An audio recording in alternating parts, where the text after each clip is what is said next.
The Canada Goose. For lots of people, this bird reminds them of grocery store parking lots and poop all over their putting greens at their local golf course.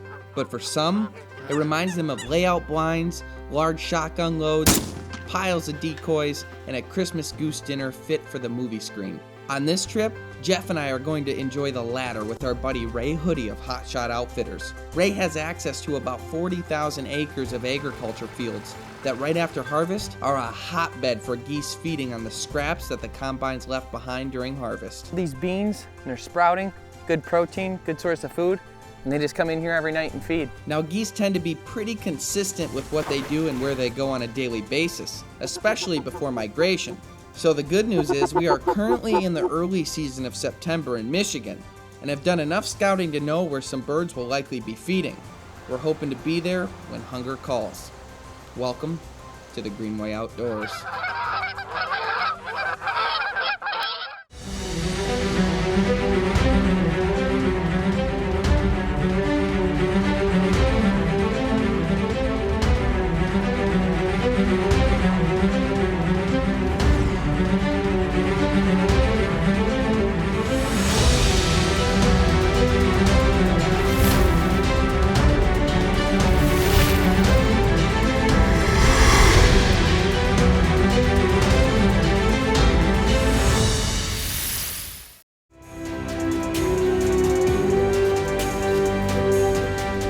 The Greenway Outdoors Greenway Gear Checklist is brought to you by Bass Pro Shops. Your adventure starts here. On today's episode, we'll be harvesting Canada Goose, and here's what you'll need for today's Greenway Gear Checklist.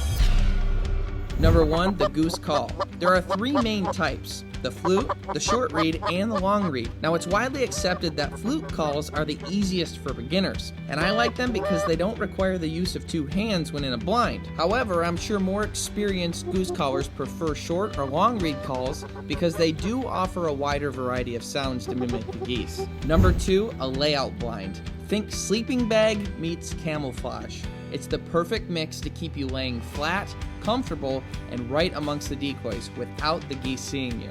Number 3, goose decoys. It may surprise you, but this is easily the most expensive part of this whole deal. Today we'll be using some full bodies as well as some motion decoys to make the spread look more lively from the air to the geese. Number 4, a shotgun. We're going to be using 12 gauges with modified choke tubes. Number 5, ammunition. We're going to be using 3.5-inch shells in double B. And don't forget, when hunting waterfowl, it must be non-toxic steel shot. Now that we know what we need for today's Greenway Gear Checklist, join us on our trip. Watch out, watch out, watch out! After a few days of scouting, Ray and I felt like we had a spot on a cut bean field that a few flocks of geese were hitting pretty consistently that would be great for this hunt. There were still beans left on the dirt, so we felt like they'd be back for more. And another advantage that looked good was the fact that it had tall grass bordering the edge of the field. That'd be great for hiding the blinds. You brought all the ammo? I brought a box of ammo.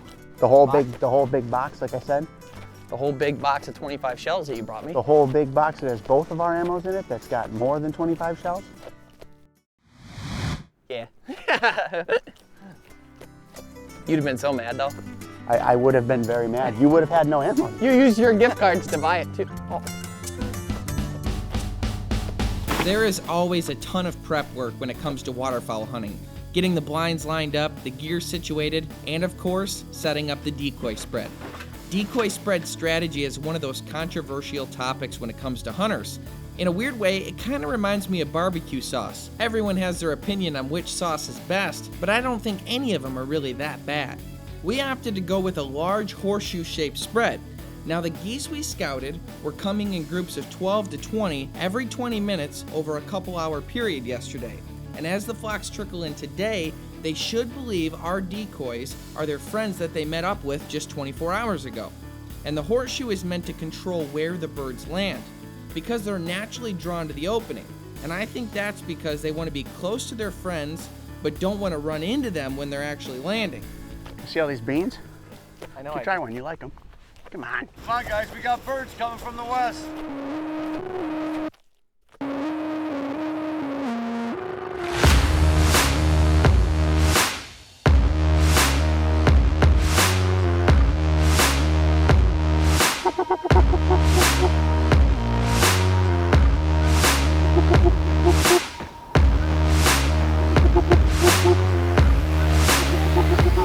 kill them, guys.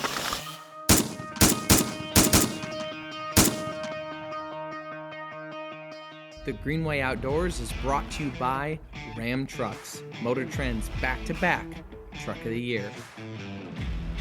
And by Bass Pro Shops. Your adventure starts here. The Greenway Outdoors Canada Goose Conservation Corner. The Canada goose population is currently increasing, with 2019 global estimates reaching over 5 million birds. The Canada goose has 7 subspecies, but the most common in Michigan is the giant Canada goose. This bird was almost driven to extinction in the 1920s, and were a rare sight to see right through the 1960s, mostly due to unregulated hunting and loss of habitat. Fast forward to 2020, and the spring population in Michigan alone exceeds 300,000 birds, with 80% of them in the lower third of the state. Now, their successful comeback is due to hands-on conservation efforts put in place by outdoorsmen and women who buy hunting licenses and stamps, as well as conservation organization memberships that fund habitat building, species sustainability efforts, anti-poaching, and regulated hunting. Those dollars and efforts have catapulted the Canada goose population to quite possibly the highest numbers in history, proving once again, if you want to protect and conserve a species, regulated hunting and hands-on conservation are normally the answer. The shape of the decoy spread is not the only important factor.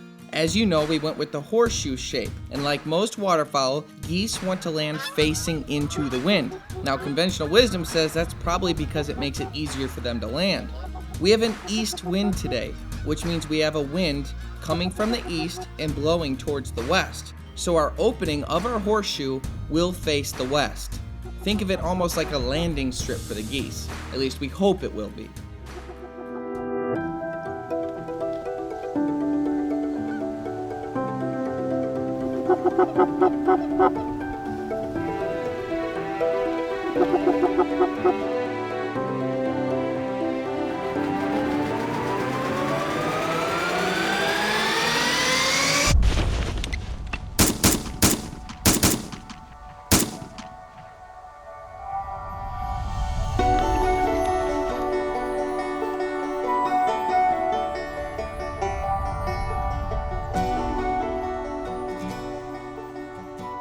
On this hunt, we were so close to Lake Huron, and our vision was completely unhindered. We could literally see for miles. The nice part about that is you could see geese pretty much all day, even if they were a ways off.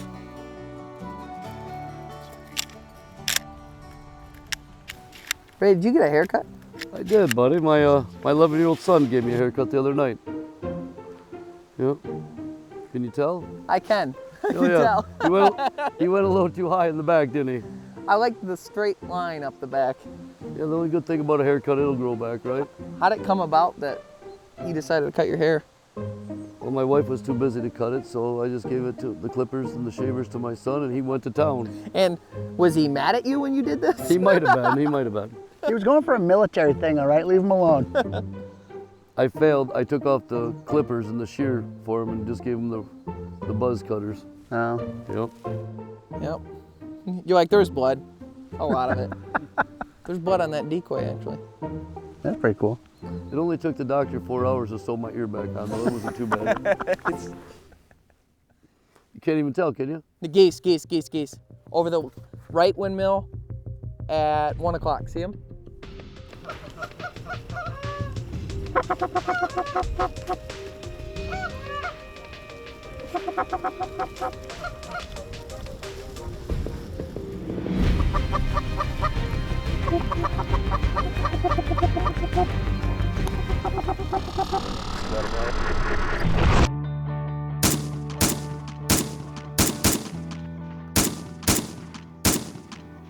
Now, during the early Canada goose season in Michigan, each hunter is allowed to harvest 5 geese per day. And it may seem like the geese are really cooperating with us and coming right into the decoys, but trust me, there was plenty of wary geese that wouldn't commit and kept their distance. But that downtime kind of highlights one of the best parts about waterfowl hunting. You can actually talk, eat some snacks, and have a good time with your buddies while you wait. Kyle, you must be really still because there's a grasshopper about to jump on your face. Kiss him. Oh wow, he was close.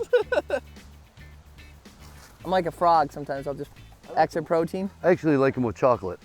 Do you know they actually have cricket powder protein now? No like the kidding. supplement places? Yeah. And they say like per gram of powder is more than that of like any other meat or anything.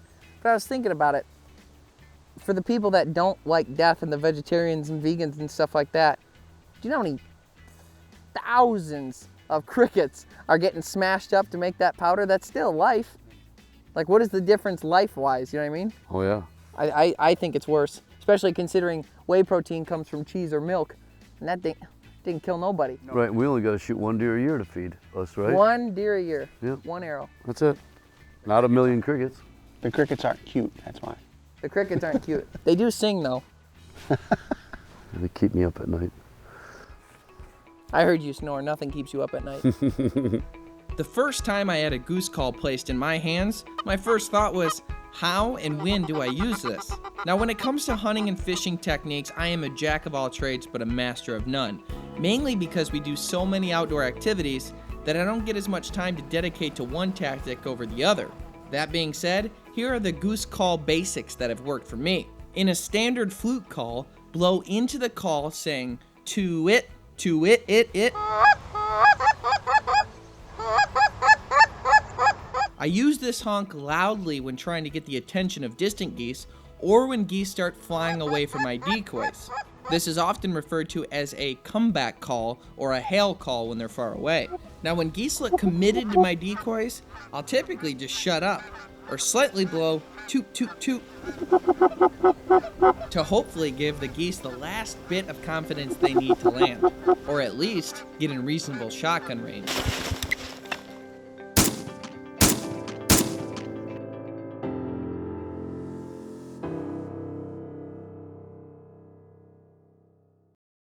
After a very successful first day, we decided to meet up with some friends and try a few different fields. We got an early start and we were there completely set up before first light. The morning sunrise was absolutely beautiful, and Jeff and I acted about like we always do. I have more snacks than this. Hey. No, you didn't. Yes, I did. Hey, breakfast is here. Really? It's coming.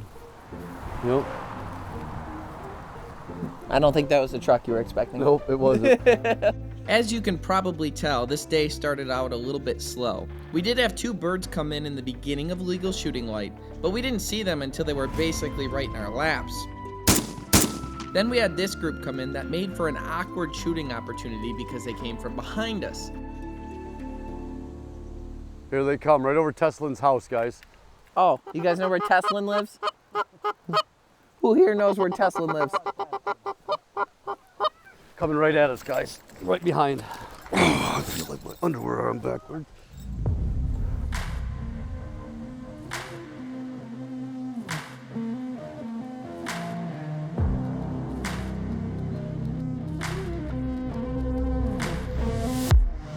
Kill him, guys.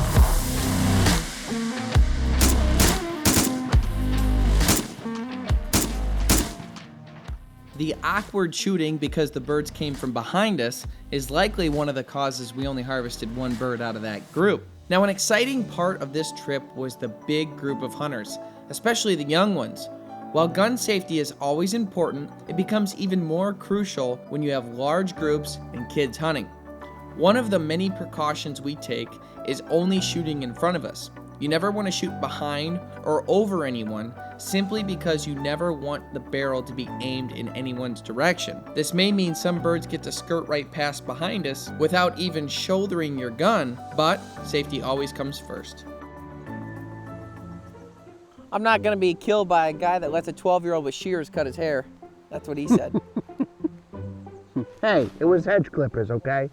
You know, the birds that are flying high and going somewhere else don't even bother me, but the ones that should come here. That don't. It's kind of like girls at a dance, where it's like, they didn't bring a date, so they should dance with you. Got a pair coming in. Before I could get completely into story time, these two geese closed in on us fast. Now we got a little bit greedy here because while these two were perfectly within range, we saw a huge group that looked like they were going to land right after, so we opted to hold off on these two, let them land, and hope that the big group would come in. Of course, they landed safely out of the range of our shotguns, and the larger group, well, they had no interest in our decoys. Even when the hunting is tough, honestly, something about the Canada Goose is just so majestic to me. They're beautiful, yes, but I'm actually enamored with them because of how wonderful they are as a resource. They have excellent tasting meat, rich with protein, niacin, riboflavin, and packed with B vitamins. Yet outside of the hunting community, they're looked at more like a nuisance.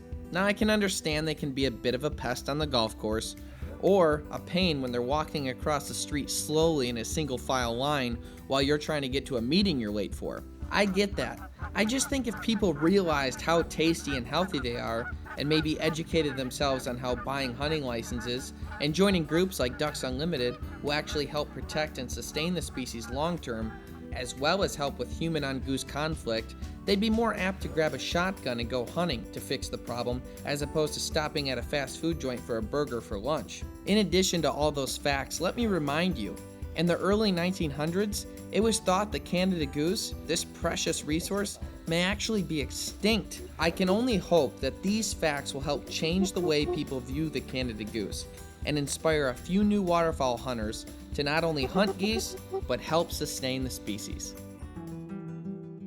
While the rest of the morning only produced a few more geese, we did fill our time with plenty of laughs and a breakfast sandwich delivery from our friend Morgan. Ray, before we start divvying up seconds on these sandwiches, we should tell everybody about the cholesterol and the science behind cancer in these. That way you and I get more. Oh. You don't think these are good for us? No. Oh. Well, they're good for me right now because they make me happy. Well, they make me go to the bathroom all the time. Don't you do that anyways? Not as much as when I eat this.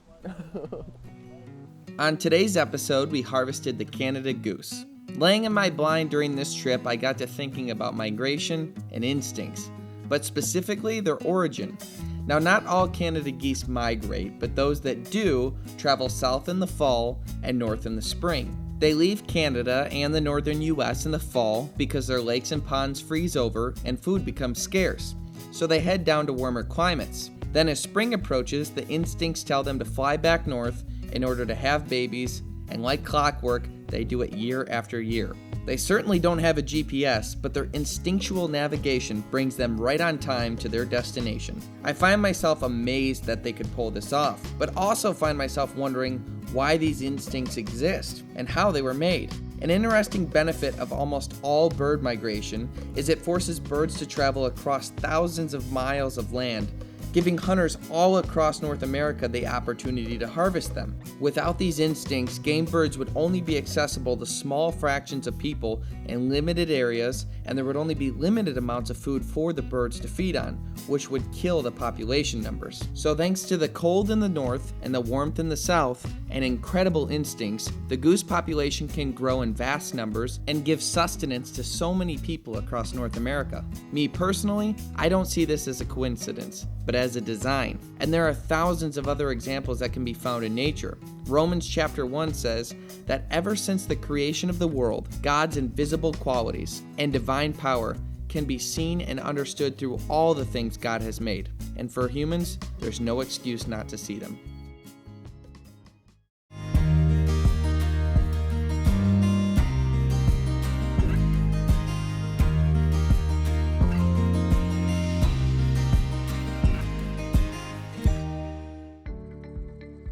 For this recipe, we're going to be cooking roasted goose with cranberry sauce. For step-by-step directions for this recipe and many others, visit thegreenwayoutdoors.com.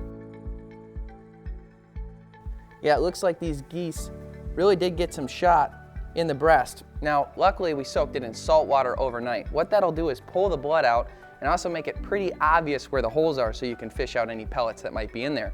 I don't recommend that. I actually recommend dry aging it, leaving it on the bone overnight or even for up to 7 days so the meat has time to break down.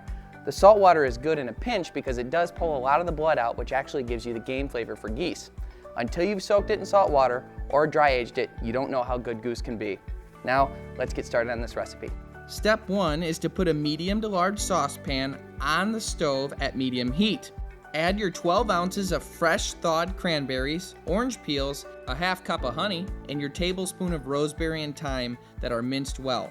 Mix everything and cook until it boils, then switch your oven to low heat for 15 minutes, stirring occasionally until the cranberries split.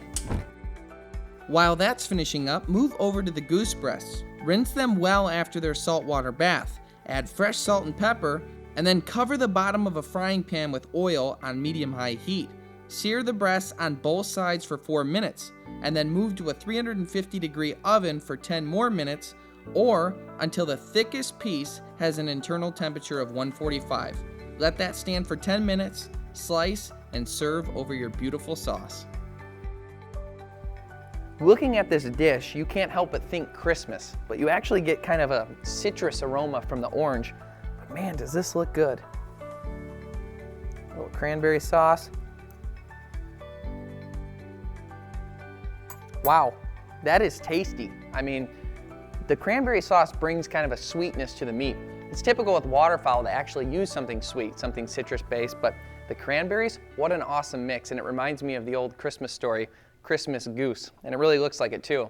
For this recipe and many others, visit thegreenwayoutdoors.com. Thanks for tuning in. Stay green.